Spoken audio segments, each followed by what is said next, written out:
Bagaimana seorang paus baru dipilih? Proses suci di balik tembok Vatikan. Setiap kali seorang paus wafat atau mengundurkan diri, dunia Katolik memasuki masa penuh harap, doa, dan pertanyaan besar. Siapa yang akan menjadi penerus takhta Santo Petrus? Bagaimana proses pemilihannya? Apakah benar seserius yang digambarkan dalam film-film Hollywood? Pertanyaan-pertanyaan itu kembali mencuat setelah wafatnya Paus Fransiskus pada usia 88 tahun. Dunia pun menanti proses suksesi yang dikenal sebagai konklav. Sebuah tradisi sakral yang telah berlangsung selama berabad-abad dan hanya terjadi dalam momen-momen luar biasa dalam sejarah gereja Katolik. Asal-usul kepausan, dari Santo Petrus hingga Vatikan modern.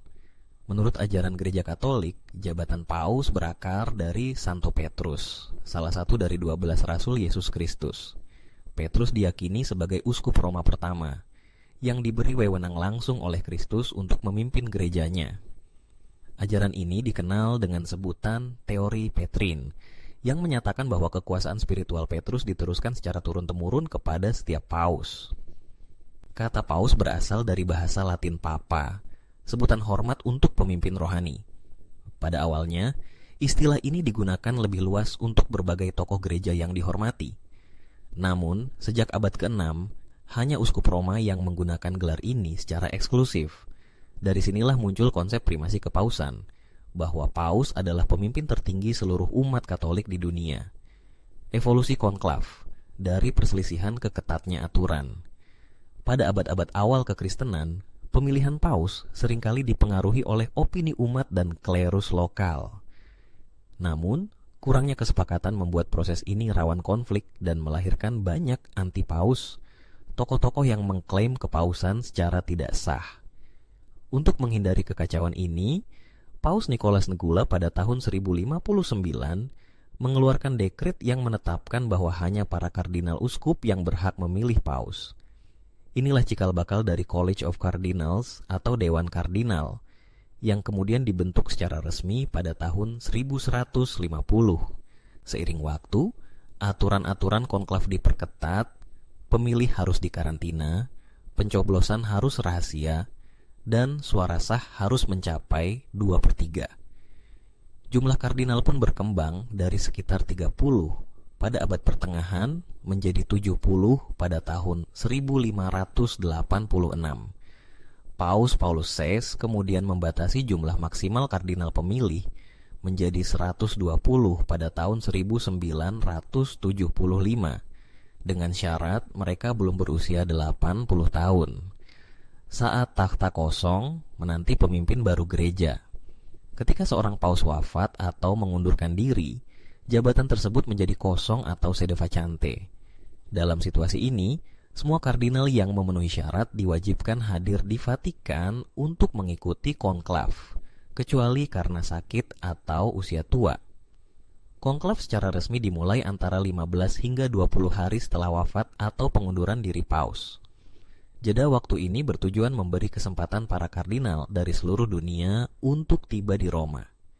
Tradisi ini dimulai pada tahun 1922. Sebelum memasuki konklav, para kardinal mengikuti misa khusus yang disebut Proeligendo Papa, misa yang didedikasikan untuk meminta tuntunan Roh Kudus dalam memilih pemimpin baru. Di balik pintu tertutup, ritual rahasia di Kapel Sistina. Konklav dilaksanakan di dalam Kapel Sistina, di bawah lukisan megah Pengadilan Terakhir karya Michelangelo. Disinilah para kardinal dikurung secara simbolis, tanpa akses ke dunia luar, tanpa telepon, internet, atau media, sampai seorang paus baru terpilih. Mereka bersumpah untuk menjaga kerahasiaan proses. Hanya beberapa petugas khusus yang diizinkan mendampingi mereka, seperti perawat dan petugas keamanan Vatikan. Para kardinal diberikan gereja tituler di Roma selama masa konklav, tempat mereka merayakan misa dan dikenal publik. Namun, mereka dilarang secara terang-terangan melakukan kampanye. Seperti diungkapkan oleh penulis dan pakar Vatikan, John Tavis, para kandidat paus sangat berhati-hati untuk tidak terlihat sedang berkampanye secara terang-terangan. Tahapan pemungutan suara dari kertas ke asap. Pemungutan suara dilakukan secara rahasia. Pada hari pertama biasanya hanya ada satu pemungutan suara, dan pada hari-hari berikutnya maksimal 4 kali pemungutan suara diadakan setiap harinya, 2 di pagi dan 2 di sore hari. Setiap kardinal menuliskan nama kandidat pada kertas suara, yang kemudian dikumpulkan, dihitung, dan dibakar setelah dikonfirmasi. Jika belum ada kandidat yang mencapai 2/3 suara, maka hasil pemungutan itu dianggap tidak sah. Asap dari pembakaran suara inilah yang menjadi sinyal bagi publik. Asap hitam, fumata nera, berarti belum terpilih paus, sedangkan asap putih, fumata bianca, menandakan bahwa paus baru telah dipilih. Teknologi asap, campuran kimia dari tradisi dan inovasi. Sebelum tahun 2005, Vatikan menggunakan bahan-bahan alami untuk menciptakan warna asap, seperti jerami basah dan tar. Namun, karena seringkali warna asap sulit dibedakan, pada konklav tahun 2005 digunakan campuran kimia khusus. Untuk menghasilkan asap putih digunakan campuran kalium klorat, laktosa, dan resin pohon cemara. Sedangkan asap hitam berasal dari kalium perklorat, antrasena, dan sulfur. 4 kali asap hitam terlihat pada konklav 2013 sebelum akhirnya asap putih muncul. Menariknya, pada saat itu, seekor burung camar putih hinggap di atas cerobong asap Kapel Sistina hanya beberapa jam sebelum munculnya asap putih. Banyak umat menganggapnya sebagai pertanda bahwa pemimpin baru akan segera hadir. Dan benar saja, Kardinal Jorge Mario Bergoglio dari Argentina terpilih sebagai Paus Fransiskus.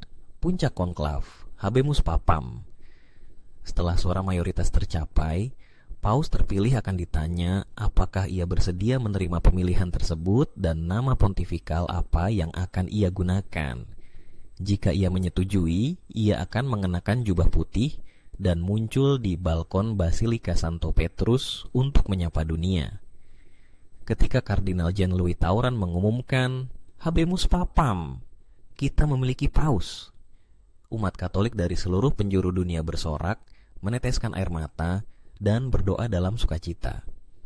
Momen ini bukan hanya menjadi puncak dari proses panjang dan sakral, tapi juga awal dari era baru bagi Gereja Katolik Roma. Lebih dari sekadar tradisi. Pemilihan paus bukan sekadar ritual kuno, ia adalah perpaduan antara tradisi suci, kerahasiaan yang dijaga ketat, serta tanggung jawab besar untuk menentukan pemimpin spiritual bagi lebih dari 1 miliar umat Katolik di seluruh dunia. Di tengah era modern yang serba cepat dan transparan, proses konklav tetap menjadi salah satu tradisi keagamaan paling misterius, sakral, dan menakjubkan yang masih bertahan hingga kini. Setiap detik di dalam Kapel Sistina bukan hanya tentang pemungutan suara, tetapi juga tentang menyatukan sejarah, doa, dan harapan umat dalam mencari gembala baru bagi kawanan Kristus.